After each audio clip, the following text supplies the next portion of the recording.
Hey guys, Dr. Plague here. Has ditching your bad habit been on your to-do list for a while? Well, I'm happy to bring you today's sponsor, Fume. Fume has a great ergonomic design. It feels familiar in the hand, and it's just a lot of fun to use. It's easy too. You just slip in the cartridge, pop it in, and you're good to go. No smoke, no batteries, just a tasty blast of air whenever you need it. I'm quite partial to the mint myself, but it comes in many fun flavors. There's no cleaning, no recharging, and it's there when you need it, wherever you need it. There's no smoke, no added chemicals, and it's really just a great alternative to whatever might be holding your chain these days. Plus, it comes with this cool little magnetic base, which is just... wow, I really enjoyed it more than I thought I would. So, if you're interested in kicking your habit, go check out Fume today, and go ahead and use my code so they know that I sent you. And thanks to Fume for supporting the channel. I've worked construction since dropping out of high school, so about 20 years. I know most people don't think much of it, but if you haven't shivered in the night lately, then thank a construction worker, because we probably built the thing that's keeping the elements out. It's not glamorous work, but I've managed to claw my way up the ranks till I've got my own crew, run my own job sites, and live pretty comfortably. After 20 years, I've noticed that there are constants in this industry, but only 3 standouts: hard hats, lunch pails, and porta-johns. Job sites and porta-johns go together like, well, hand in glove. They're always necessary, always terrible to get stuck in for long periods of time, and always seem to smell both sterile and like a horse manure field.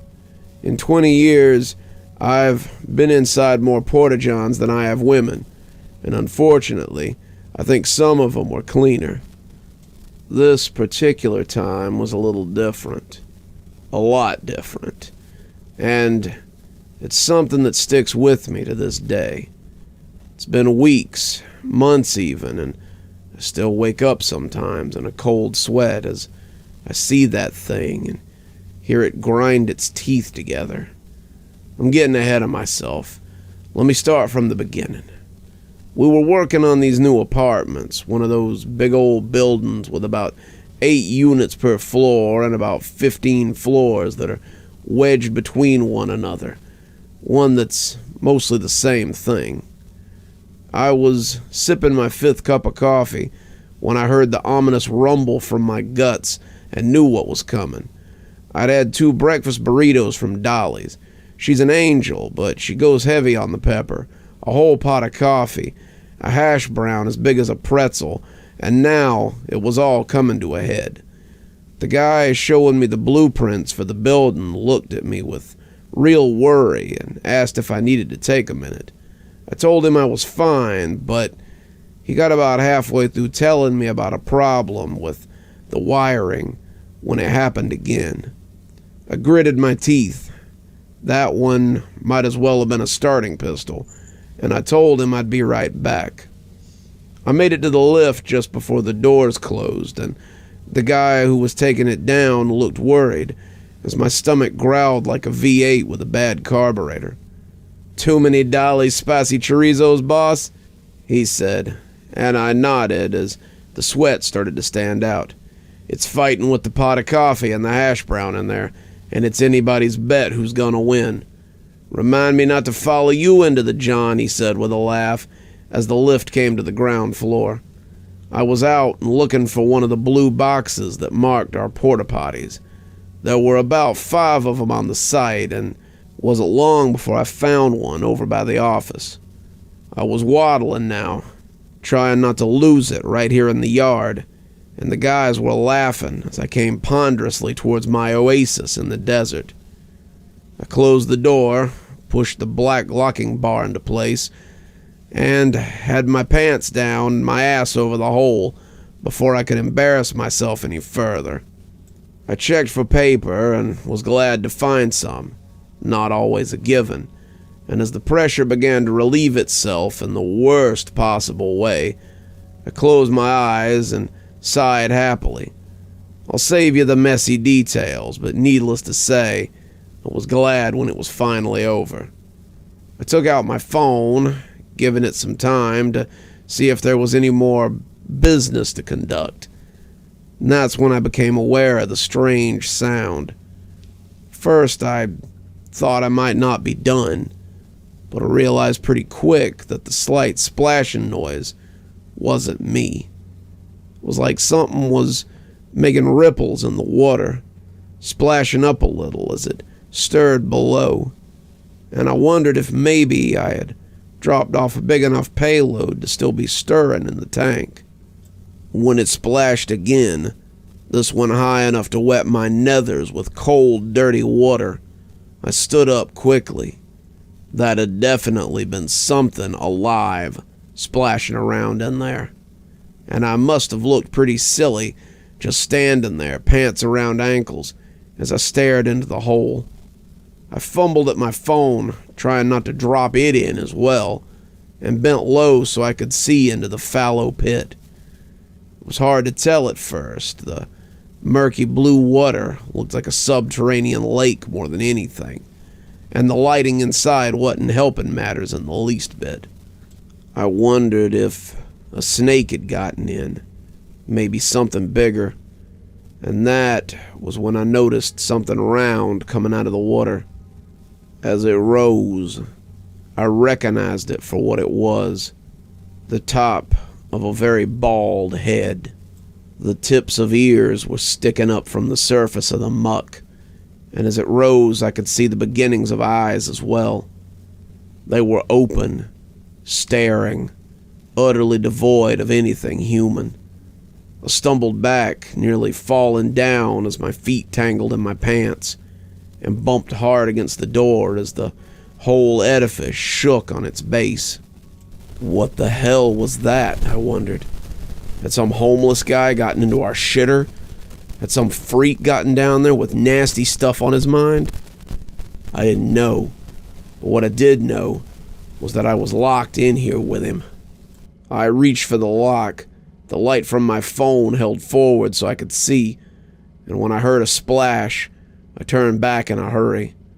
The light from my phone fell across the opening, and the head that rose from it looked like some kind of creature from one of those old stories my friends and I had told to spook each other when we were young. Its skin was inky, though that could have had more to do with where he was residing. Its ears were long and pointed like a bat, and its eyes were white like a full moon. It rose from the festering swamp like a vampire from an old movie, its body simply rising without any mechanism to lift it. I wasn't sure if it was tall or capable of levitation or something, but its face came fully over the lip of the toilet lid. I saw the worst of it then. Its mouth was stretched into a perpetual grin, the teeth long and sharp as they fit together like puzzle pieces. As neatly as they came together, they still appeared to be too long for its mouth. They looked like they might be painful to it, the grin more of a grimace than anything. And they were gravel gray and slimy with something more viscous than saliva. In the dim light of the little toilet, it rose up to tower over me. It kept rising, its head nearly brushing the ceiling, and I could see that its arms and legs were indeed longer than expected. They were nearly twice as long as its body, the hands ending in cruel claws. It leered at me, reveling in my fear, and I was paralyzed by it. The creature was terrifying, but I don't think that was all of it. There's certain places where you seem to believe that there's an illusion of safety. Your home, your bed, your bathroom, places you're at your most vulnerable and comfortable. You think of these places as safe, like sanctuaries, and when these places are violated, it feels like a violation of your person. It opened its mouth, giving me a good look at those gravel gray fangs, and as it hissed softly, it leaned forward like it was getting ready to strike. I don't know how I did it.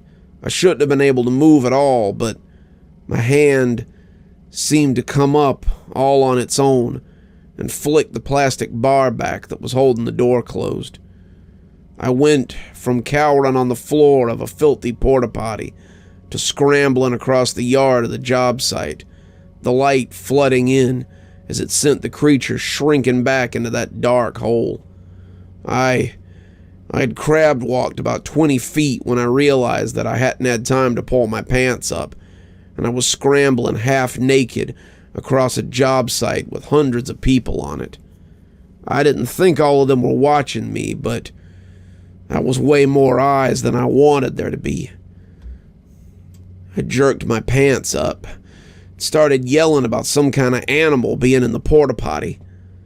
Some of the guys ran over to investigate. Others came to see if I was okay, but ultimately they didn't find nothing. I told the authorities when they got there too, that something had been in the tank, and it had come at me spitting mad. They got somebody out there to drain it, but they didn't find nothing. I hadn't expected they would.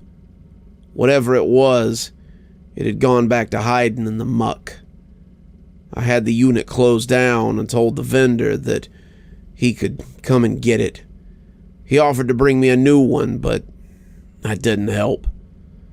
I do my business off-site now, but I'll remember that grinning, dripping, terrible face for as long as I live. Good evening, everyone. It's me, Dr. Plague.